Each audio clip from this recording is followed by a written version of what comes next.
Ay, magandang hapon po. Ngayon dito ay alas 2 pasado na ng hapon. January 12. Ako ngayon ay magpapalit ng 4 na winter tire. Dahil inabot na ng nipis at saka ano. So yun ang aking trabaho ngayon. At itong mga yelong yan ay support para wag magkaroon ng scratch yung tire, pero yung rim, pero meron na siyang may scratch na siya, but just ano lang ako for security. Dahil halatang so dyan ngayon tatama yung aking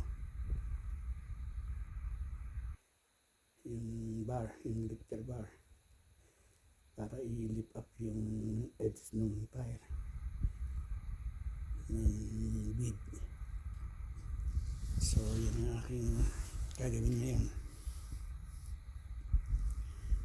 So 4 yan.